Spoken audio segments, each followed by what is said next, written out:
We are going to look at lessons from the book of Daniel. Two of the classic stories, Bible stories that most of us will be familiar with, appears in this book. Daniel in the lion's den, and also his three friends in the fiery furnace. It's a great book. It's a wonderful book. But why are we doing this book at this time? We could give a couple of reasons. We could give a variety of reasons, but I want to just show you, by posing a couple of questions, why we feel that it's important to study the book of Daniel at this time. Firstly, the question, forgive my alliteration, but this is quite an interesting phrase here. Question is, how can we live with courage and conviction without compromise in a complex world? We could interchange complex with a variety of words.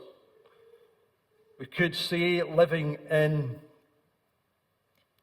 a secular world, or living in a plural society.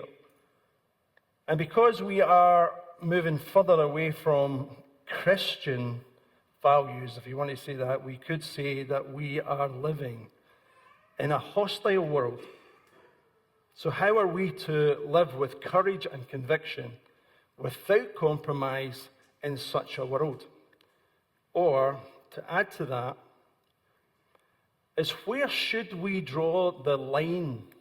If there is a line, should we draw that line somewhere in the sand and say this far and no further, especially in this complex world? I hope you're intrigued, and I hope that the 5 guys who are coming after me will answer those questions, because I do not have a clue. No, I do have. But I am hoping that throughout this series, we will challenge, we will see, and we will go on a journey that tries to help to answer these particular questions. So, with these questions in mind, let's go to the book of Daniel. If you have a Bible with you, you may want to turn to that, whether it's electronic or whether it is a paper Bible. If you're here for the very first time, you don't have a Bible, we'd love to gift you a Bible, so please come and see me afterwards, and I'd love to give you a Bible. And we are going to turn to the book of Daniel. And we are reading chapter 1 and verse 1. And it says this: during the 3rd year of King Jehoiakim's reign in Judah, King Nebuchadnezzar of Babylon came to Jerusalem and besieged it. Now, hopefully we won't get lost in too much background here, but I do want to give you a little bit of what is happening so that we can get the context of what is happening here in this verse and in this situation in regards to the situation that the people of Judah are finding themselves in. So, a little bit of background. For those who are familiar with Bible history, then please don't fall asleep. But for those who are not, then hopefully this makes sense. Around that particular time, in that area, there were a number of superpowers. They were determined to rule that area, rule these places. You would have various nations, various empires that would come and try and take over the land. And the Babylonians were one of those superpowers. And what happened in this particular version, or this particular account, around about the 600 BC, is that the Babylonians had just defeated the Egyptians, who were another superpower, and they battled them and fought them and defeated them. And then after that, after they had flexed their muscles, then the Babylonians, under the kind of headship of Nebuchadnezzar, then came to Jerusalem, and they were fighting against the king there. The reason they were fighting against the king is because at that point, that king was a vassal king. In other words, he was under the rulership under the rulership of another empire, which is the Egyptian empire. And as we know, that the Babylonians had just defeated the Egyptians north of the country, in the sense of north of that area, in Carchemish, and then they had came down to Jerusalem. And King Joachim was not too happy with it, and he fought against them, or at least resisted them.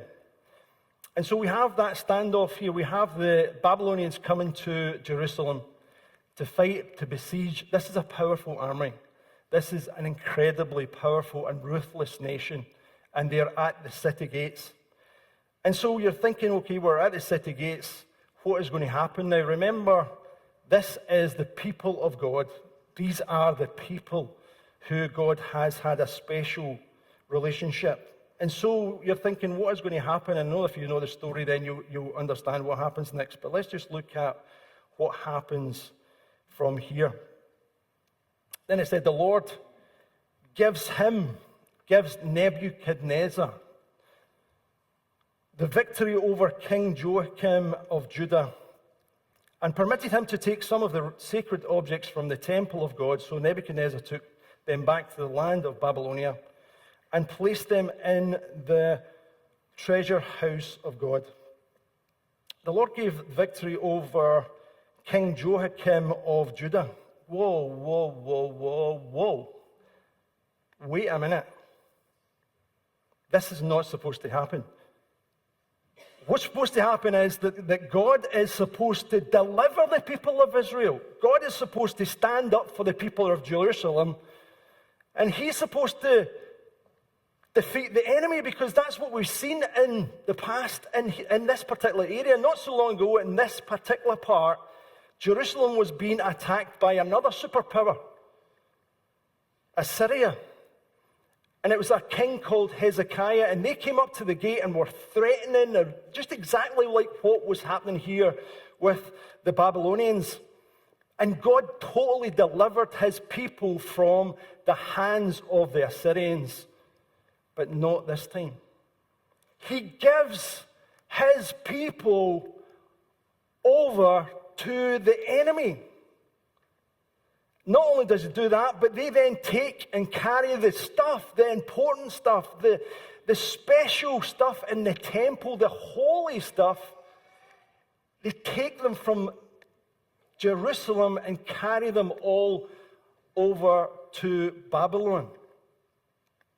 That wasn't supposed to happen.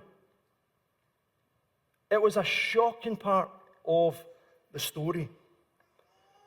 And to add to that, not only were the superpowers in those days thinking that they're fighting against each other, but there was a whole thing about their God is better than the next God. It's almost like if you were in a school ground fight, and I've never had that, although I could probably use that because I do have a big brother. But have you ever heard about kids and they get into a fight and then they say, my big brother's going to come after you? And then the other one says, no, I've got another big brother. And he's even better. And then the other wee guy says, no, the other big brother is coming after you. It's kind of like that when this superpower comes to fight each other. This is not just a battle of superpowers. This is a battle of gods. And yet God, who is Jehovah, God who is the one God, God who has continued to deliver the Jerusalem people, the Jewish people, the Israelites, he gives them over to the enemy. Why is he doing that? Why would he take this time not to deliver his people?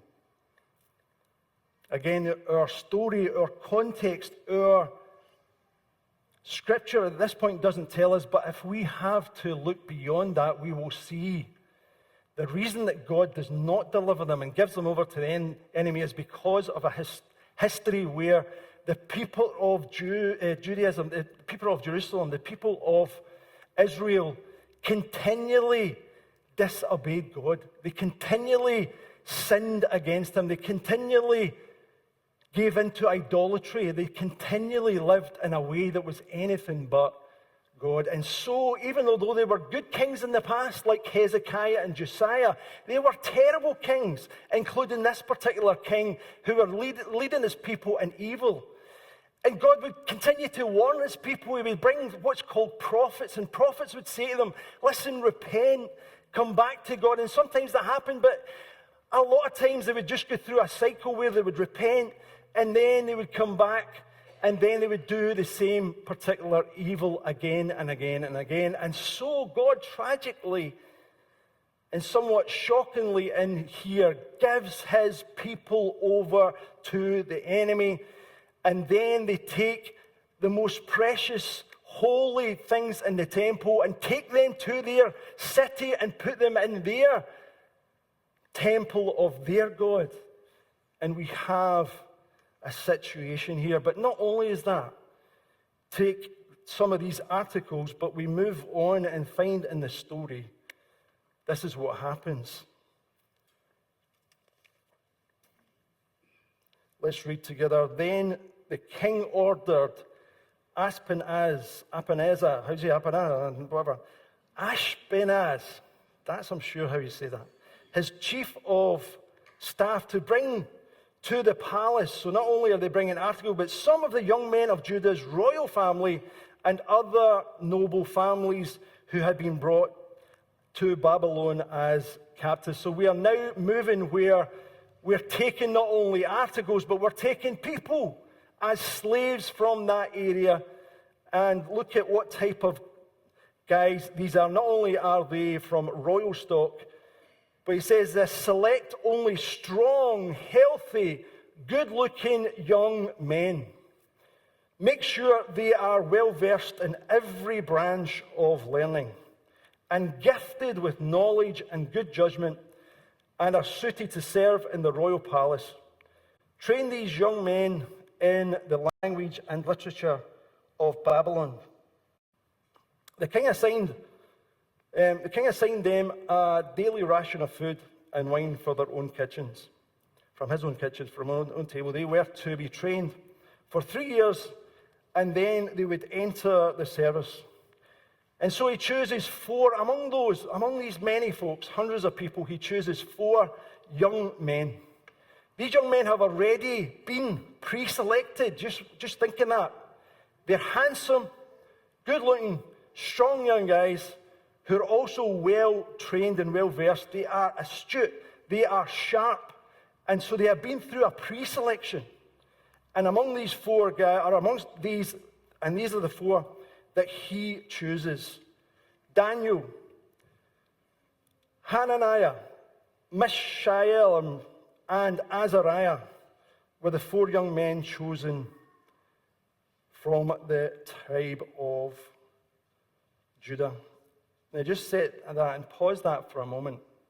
Here are 4 young men, maybe 16, 17, who have been trained in the ways of their people. In Jerusalem, they were sharp, they were good looking. And they have been torn away from their people. They have been moved and deported and put into a land that is not their land. In other words, they have become slaves in an exile, slaves in a foreign land. Far from home, far from any support system. Maybe some friends, yes, but family probably not. Certainly no religious support, no rabbis, no religious leaders, no ways for them to meet together. And they find themselves in a strange land. They find themselves in a place where they have been selected for training in the ways of Babylon. Just look at that. Training in that way. And they have a choice right here. These young men have a choice.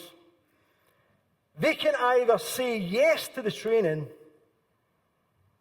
and if they do so, they will have to think about how that is going to impact their lives. They can say yes to their training, and the likelihood that in that point they will start to be assimilated into that culture. They will possibly lose their heritage and all of their background. Or they could totally refuse to be trained. Now that probably would be a life-threatening situation if they're saying, we don't want to be trained in your ways, and you have been removed from your home country and you're living under slave conditions, then I don't think that would go well for them. But what did they do? How did they respond? Did they just assimilate into the culture? Did they forget their history, their background, their religion?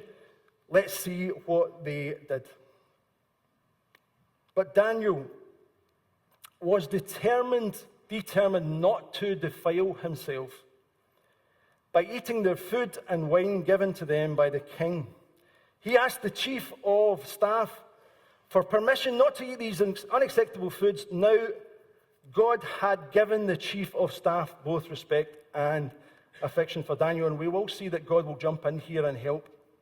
But right here, Daniel is choosing not to be defiled by the food that was offered to him. Now, this was not just a moral situation. Daniel was not just a vegetarian or a vegan. There is something about the food and the wine that he is refusing to defile himself with. Whether that was because it was against some of the ceremonial laws that the Jewish people had at that time, or whether more likely that the food that was on offer was probably sacrificed to another god. And he chose not to let that defile him. Yes, he is saying yes to training, yes to learning the ways of that culture and that civilization, but he himself is saying, along with his friends, no. He has drawn a line at this point. It's not a major point, and next week and the week after we are going to see that some of the lines that he draws is extremely life-threatening, but at this point he is saying, I don't want to define myself by eating some of this stuff.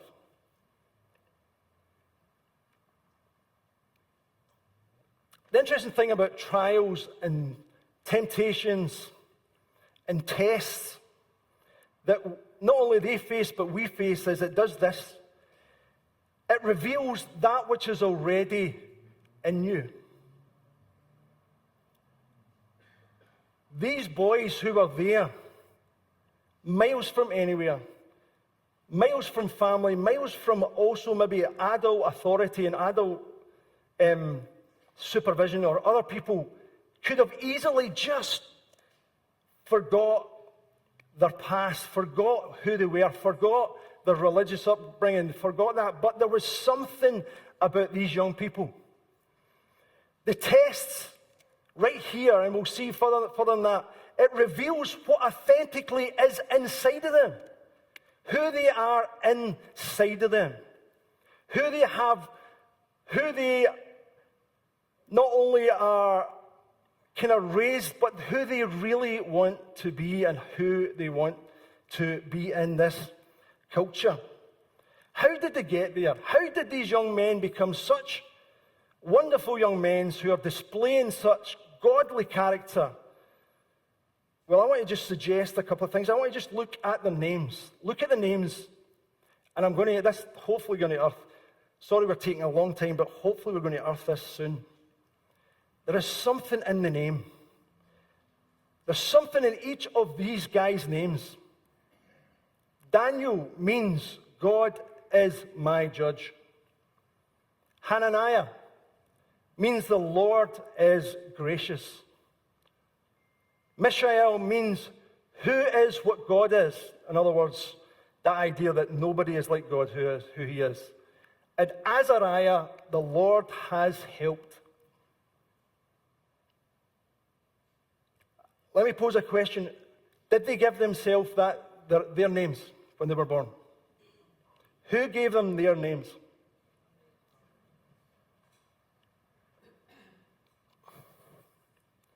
Right at the start of their life, right as they grew up and walked in early life, spiritual formation in their life, all the way through there, they had people who were investing in them. They were having parents and family who were giving their absolute 100% in raising them in their faith. Listen, if there's one takeaway point of all of this today is this. If you are a parent, if you are a leader of a Power Kids, if you have a youth leader, if you're a young adults leader, if you have any influence in a young person's life, please, please, please, please do not see that as a secondary responsibility. That is, if not the most important thing that you could do with your life, is to invest in the next generation, is to give yourself to mold and shape and love and encourage people in the ways of the Lord. Because there will come a time when that young person moves away from your home or moves to adulthood or moves to a situation where you're not there, moves to a university, and what a joy it is when that young person, given the tests and trials, they open up and they say, this is who I am. I am a child of God, and I'm going to say no to that, and I'm going to say yes to that. That is amazing, and I'll tell you something. The success of this church is not based on how many people come through the doors or how amazing we are at this or that. Our success is when we see our sons and our daughters coming to faith, living for themselves, a way that means that they are following Jesus for who he is and who they are in him. We take our greatest joy when we see our sons and our daughters and those who are coming in and who are being part of this family, and they say, and they stand up here, and maybe a week on Sunday, 2 weeks today, they then go through the waters of baptism, and you know what they're saying? They're saying, I am not ashamed of the gospel of Jesus Christ, because he is Lord of life. And no matter what culture is, I will stand for him. So don't ever underestimate the work that you're doing in schools or Sunday school or parents' pen. You are molding and shaping for God. Amen. But there is a caution here. There is a caution in all of this. Because the Babylonians were smart. Super smart. Their whole idea was to indoctrinate these young people into their ways, for them to lose themselves. And one of the ways they did this was, for each of their names, they changed their name.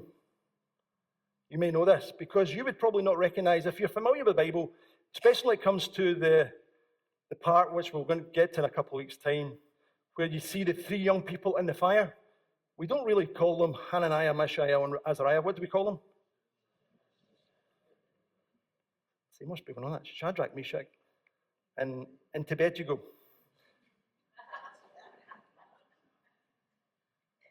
But here's the interesting thing. Why did the Babylonians give them these names?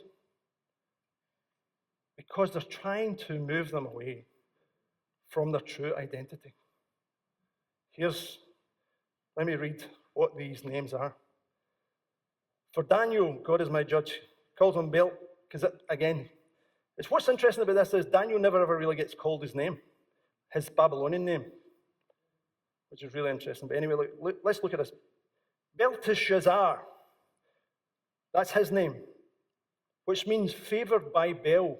Bel is the Babylonian god, or one of their gods. Shadrach means command of Aku, which is another god. Here's another interesting one. For Mishael is now Meshach. And again, up here it talks about who is what God is. It means who is what Aku is, which is the Babylonian god. And Azariah, Abednego, I can never say that. Thank you. Servant could say servant of Nebo, which is another name of God. Let me just say this in all sincerity.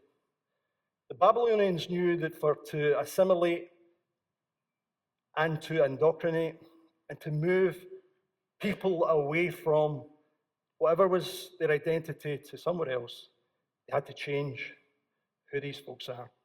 We have an identity crisis in our nation, in our UK.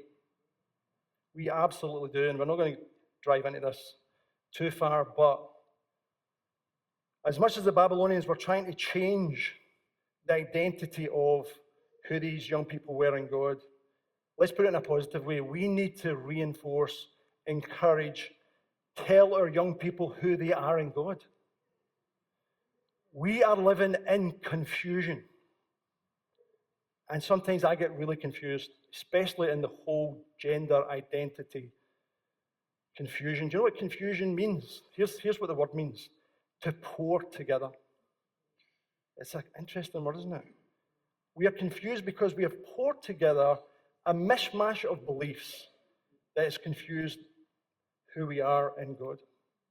And so for us, as Christians, we bring ourselves in line with who God says that we are. That is where our identity is. And as we wrestle, I am not saying that these things are not massively complex. That's what I say. There is a complex word. And I'll look at this just in a wee minute as we come to a finish. Are we okay? Shall we go for another 10 minutes? Is that all right? Just to finish this, because I want to finish this chapter. But we just need to be aware that there is an attack on the identity, not just in our young people, but in all of our, but it particularly happens within our schools and stuff like that. But anyway, that's why we need to pray for our teachers, pray for those who are salt and light in the midst of that. So shall we finish the story? So, Daniel basically says, don't want to eat the stuff for the king's table. He talks to the chief officer and says to him, look, I don't want that, but the chief officer is a little bit nervous because he thinks if we only give you food or water and vegetables for the next 3 years, then it's going to become obvious that you're going to be like, you're not going to be handsome and rugged, you're going to be skinny, probably more like me when I was 16 rather than what they were like when I was 16. And so he says no, but then Daniel wonderfully navigates and negotiates around that, and he goes to the guard that this chief officer puts another guard in charge of the four guys. And then Daniel says, let's just test this for 10 days. Now, if you know the story, that after 10 days, they were actually looking way better than the folks that had ate the meat and all the stuff and drank the wine from the king's table. And so for the next 3 years, they do not defile themselves. They live according to what Daniel and his three friends wanted.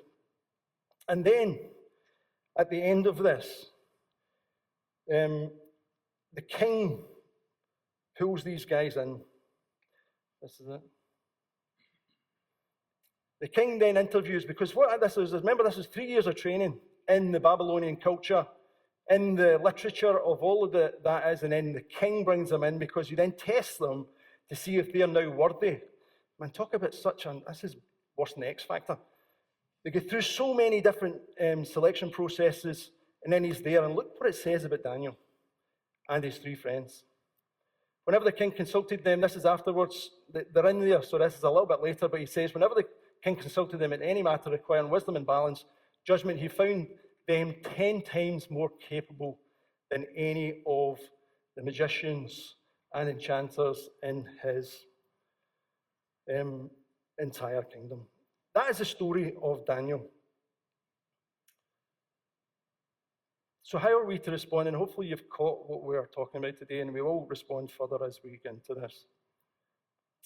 Just before we wrap this up, let me just say an encouragement, also just a thanks to, and my thanks in the sense of some of the resources that have helped me and frame this today in math background thinking, guys like Tim Keller and the Bible Project. If you're looking for a 3 or 5 minute video, just look at that and look at 3 ways to choose to live in Babylon, etc. But let's just look at this. And I want to talk a wee bit about expectations. When Barbara and I went on holiday, this is another sad story. When we went on holiday, I was so excited, obviously, to share time with Barbara. Not because I was going to Dubai or India. That was a secondary thing. I was so excited. I was like, yeah, dancer. Here we go. We're on holidays. We are focused. And just before I went on holiday, I took a cough. It was a really bad cough. I felt it was life-threatening. One of those kind of man flu type thing that only men can appreciate and women roll their eyes. And so when I got to Dubai, which I was looking forward to, we spent 5 days in Dubai. It was roasting, etc., but I was just coughing all day. And every day, this is what I said, honestly, I just want to get in. I just want to go home. I just want to go home. Every day, Barbara must have felt, just shut up. She doesn't say it just like that. Well, she does. But my expectations were this, it totally blew me. And I had to, honestly, it sounds daft for coming from me, but I had to really lean into God. Not that you shouldn't do that on holiday, but you know what I mean? I'm not trying to be kind of super spiritual, but I was just so disappointed. I was like, this is rubbish. Here I am in my holidays, and I'm feeling worse than what I did back home. Let's take that into our expectations here.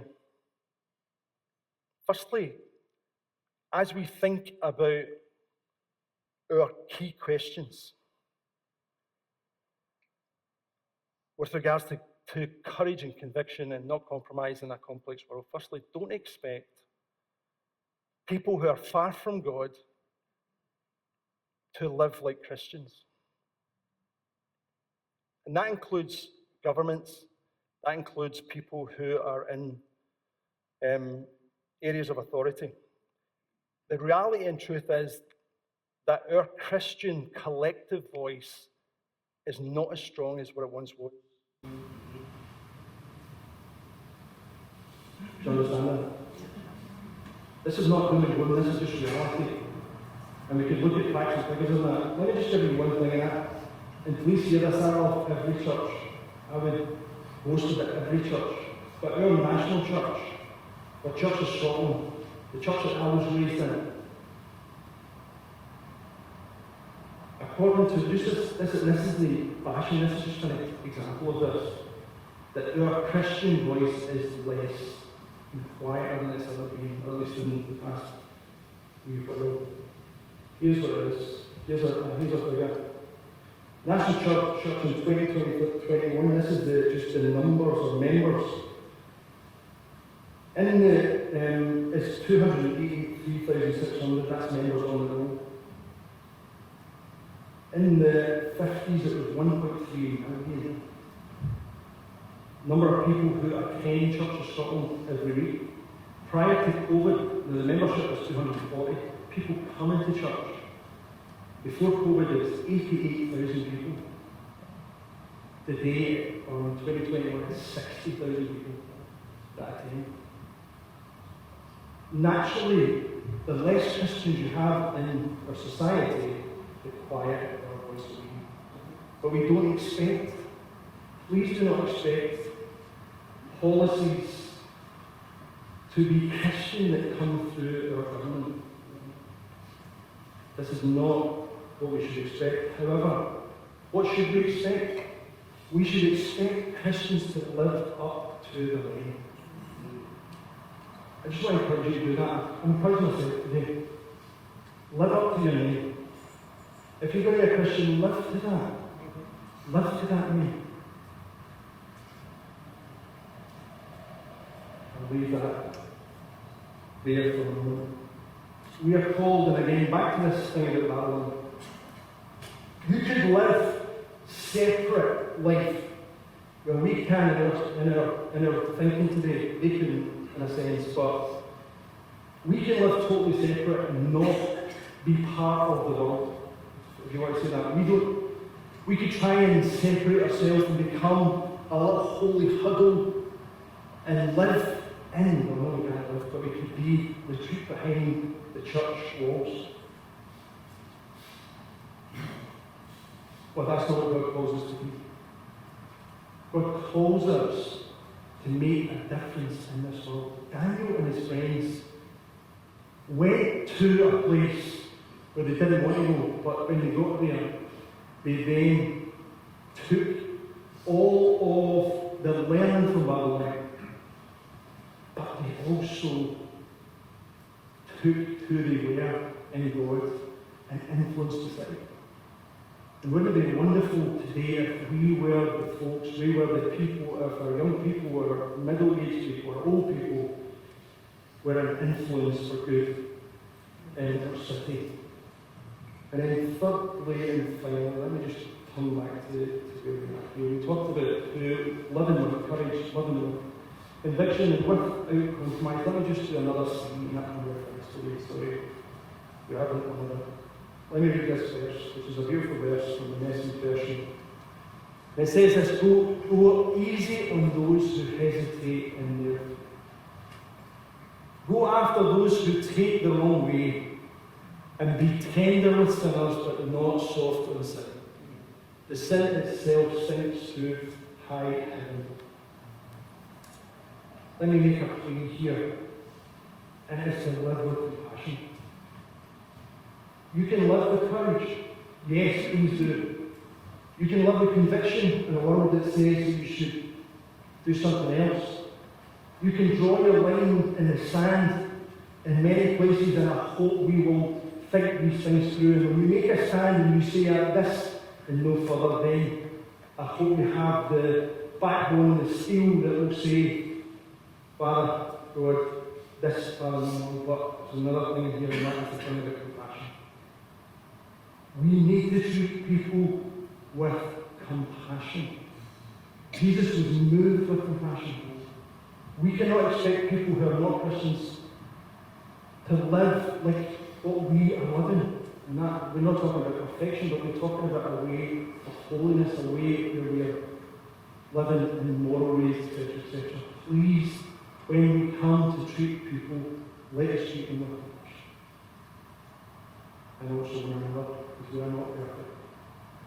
Let that move us. If you watch Jesus time and time again in the Gospels, you will see that he was moved in his inside with what he saw, what was happening around him. Please let us move with compassion when we are interacting with people. Amen.